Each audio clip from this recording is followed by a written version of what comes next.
Masayang araw, mga ka-PL. Bagong taon na, pero panibagong kamalasan na naman ang dumapo dito sa mga taong tumatangkilik po sa ICC, mga ka-PL. Para lang maparusahan ang dating Pangulong Duterte sa mga aligasyong wala namang katotohanan, ni wala nga silang mapatunayan, mga ka-PL, patungkol po sa ginawang war on drugs ng dating Pangulong Duterte. Nangunguna po dito, tatamaan sa kamalasang ito, mga kababayan. Siyempre, walang iba kundi si Tralala. Ha?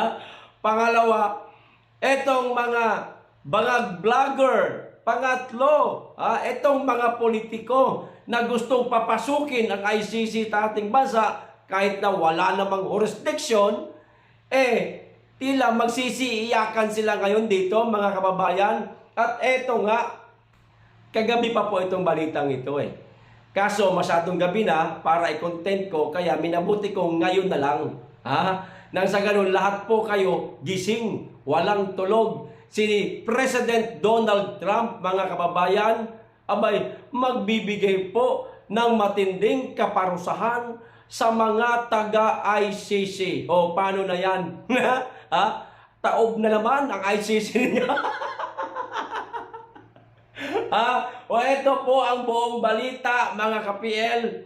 Basahin ko po, pero bago tayo magsimula, makikisuyo sa mga hindi pa po nakasubscribe, baka naman at paki-click na rin ang notification bell para updated sa lahat ng upload, at huwag niyo pong kalimutan, paki-like na rin ang video. Maraming salamat, makikisuyo lang po.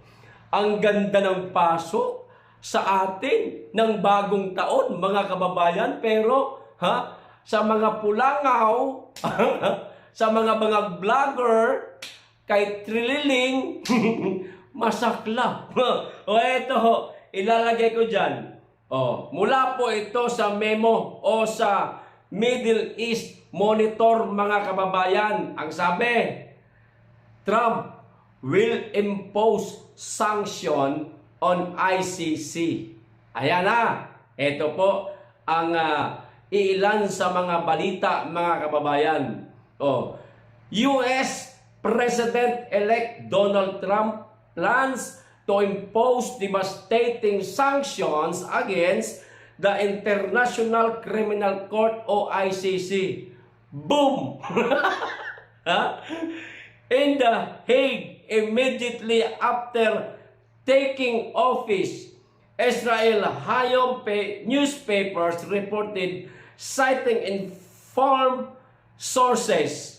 The sources claim the executive order could be unveiled as soon as January 21, 2025, just one day after Trump's inauguration, and will target both individual ICC personnel, including judge and prosecutor, and the institution as a whole, mga kababayan.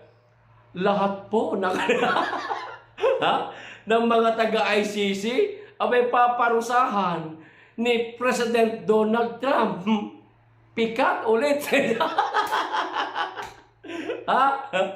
Pagkatapos po ng inaugurasyon ni President Donald Trump, mga kababayan, January 21, ang inaugurasyon po 20, hindi imbitado si Bangag. Pagka 21, kinabukasan, mga kababayan, magbibigay po ng sanction si President Donald Trump sa lahat ng mga taga-ICC. Ano na? Nasaan na yung ipinagmamalaki ninyong ICC? Pasok ICC. Pasok ICC. Anak ka ng patola, tila malulumpo pa yata ang ICC, mga kababayan. Kung noon, ganito lang kaliit yung kanilang kapangyarihan sa mga bansa para manghimasok sila sa iba't ibang bansa, ngayon, mas lalo pang kumonte. Ganun na. Lahat ho maging ang mga judge at ang mga prosecutor. Sasampulan ni Trump, mga kababayan, paparusahan, bibigyan po ng matinding kaparusahan. O, tralala! Nasaan na ang ICC mo? Mga vlogger, ano na? Hindi na nga inimbita yung inyong Pangulo sa inaugurasyon ni President Donald Trump. Aba, panibagong kamalasan pa ang dumapo sa inyo, yung nag-iisang pag-asa ninyo para madampot ang dating Pangulong Duterte sa mga aligasyon lamang at walang katotohanan, pinataob pa ni Trump. Hindi ko naman po sinasabi, mga kababayan, na ganyan kamahal ni President Donald Trump si Pangulong Rodrigo Roa Duterte. Maaring magkaibigan lang sila, pero wala pong kinalaman dito ang dating Pangulong Rodrigo Roa Duterte, kundi kusang loob ito ni Trump. Kung itutuloy pa po natin ang pagbabasa dito, mga kababayan, sa bandang babaho nito, mamaya kung madadalaw nyo po ang kanilang website, ang kadahilanan po ni Trump kung bakit siya magbibigay ng sanksyon sa mga taga-ICC ay inihahalin tulad niya po ang ICC o itong organisasyon ng ICC sa mga study umano, mga kababayan. At banta di umano ito sa Amerika. Ayan. So, kung itinuturing ito ni Donald Trump na isang grupo, isang organisasyon na terorista, abay, ang tatanga na lang ng mga tao tumatangkilik dito. Mga humuhugot ng pag-asa para maparusahan o madampot, madala sa Hague ang dating Pangulong Duterte. Wala kayong pinagkaiba sa mga terorista din. Kamalas-malasan nga naman. Pag dumapo ni Numan, iiyak iiyak ka na lang. O ano na? Nasaan na ang ipinagmamayabang ninyong ICC? Taob na naman kayo. Puntos na naman namin ito. O di, ang laki ng palakpak ngayon ni Tatay Digong. Buti nga sa inyo.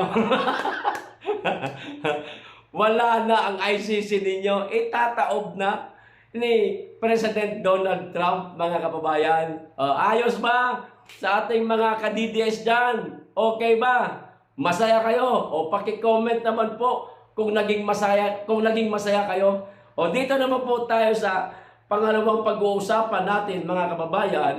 At isang tabi na po natin yan tungkol sa ICC na yan. At napaluha na po natin ang mga tanga. Ang mga pulangaw. O itong mga tumatangkilik sa ICC. Okay? O dito naman po tayo, mga kababayan, sa isang masaklap na balita. Alam kong marami ho sa atin ito ang nakaranas bago po magpasko, bago po mag-New Year. O hindi, o baka hindi lang, baka mga nakaraang buwan pa, mga kababayan.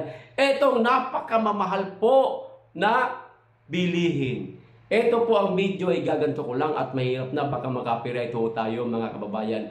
Kuha lang po tayo ng kapirasong balita mula po dito sa video ito. Okay, o ito na. Pindutin na ho natin. Ang dalawang piraso. Ito i-rewind ko lang, mga kababayan, para masimulan. Puso price check po tayo ng ilang mga gulay na nanatiling mataas ang presyo. Ayan. Dito po sa Marikina Public Market, itong dalawang piraso ng kamatis ay nasa 60 pesos na. Ang kada kilo po ay nasa... Mantakin ulit nyo, 2 pirasong kamatis, ang halaga 60 pesos. Bagong Pilipinas! Ano na? Ito ba ang pinagmamayabang ni Bongbong Marcos? Bagong Pilipinas, mahal na nga ang bigas, mahal pang mga lamas. Ako sa Tagalog, mga sangkap, lamas Bisaya, ako yan eh. O, tuloy ko. 100 pesos. Mm. Ito naman nga siling green. Nako, ang kada piraso po 10 piso na. Dahil ito tatlong to ay 30 pesos at ang isang kilo Kada piraso ng siling berde, mga kababayan, 10 piso. Diyos ko, Ginoo ko. Dito sa amin, pinupulot lang namin sa bakuran ng ibang bakuran. Hinihingi lang namin yan sa kapitbahay. Ate, kuya, pengay naman ang siling green mo. Sa kamay nilaan, Diyos ko naman, 10 piso isa. Diyos ko, magkano lang ang sweldo ng tao? Hindi nga kayang iangat ni Bongbong Marcos ang sweldo ng ating mga kababayan. Tapos kamamahal ng mga bilihin. Wala siyang nagagawang paraan, mga kababayan, para mapababa man lang ang presyo ng mga bilihin. Wala. Kahit wag na magtaas ng sweldo. Doon na lang tayo sa mapababa niya ang presyo ng mga bilihin. Wala siyang nagagawa. Ay, ipinangako niya ng bigas, putaragis, yung bigas na durog na eh. Nalata na, kumbaga sa Bisaya, baga. Na, inagup-up na. Binukbok na yung bigas. Hindi man lang naging 20 pesos ang presyo. O eto, tuloy natin. po ay 600 pesos naman. Ang kilo? Ito naman pong bell pepper, 1,000 pesos ang kada kilo. Kaya naman itong dalawang piraso pong ito ay nasa 90 pesos na. Naku po. Alamin po ang presyuhan ng iba pang gulay mamaya sa unang balita. Bell pepper, mga kababayan, 2 piraso, 90 pesos. Abay, ulam na yan dito sa amin. Bagong daong na mga, ang tawag nito, mga mangingisda. Pag nakaabang ka sa kanila, kadadaong lang nila. 20 pesos, makakabili kang ulam eh. Di ba? Pero dyan sa Kamaynilaan at baka sa ibang parte pa, yung 90 pesos na 2 pirasong bell pepper, kamamahal naman. Yan ang bagong Pilipinas. Bagong Pilipinas di Bangag, mga kababayan. Idadaan na lang natin sa tawa ang lahat ng mga problema sa ating bansa para wag ho tayong ma-stress. Wag ho tayong magkasakit. Ang importante ho, mga kababayan, nagsusumikap tayo, hindi tayo umaasa sa gobyerno para mapalamon tayo. Hayaan na po natin yung ibang ating mga kababayan na nakasandal sa akap, sa AX at sa tupad. Yung mga yan, talagang walang maaasahan sa buhay yan. Ito yung mga taong hindi makahanap ng matinong trabaho kasi nga, hindi naman sa minamaliit natin sila dahil napakababa po ng kanilang mga pinag-aralan. Okay, so hanggang dito lang po. Maraming salamat, mag-iingat kayong lagi at higit sa lahat, mahalin natin ang Pilipinas.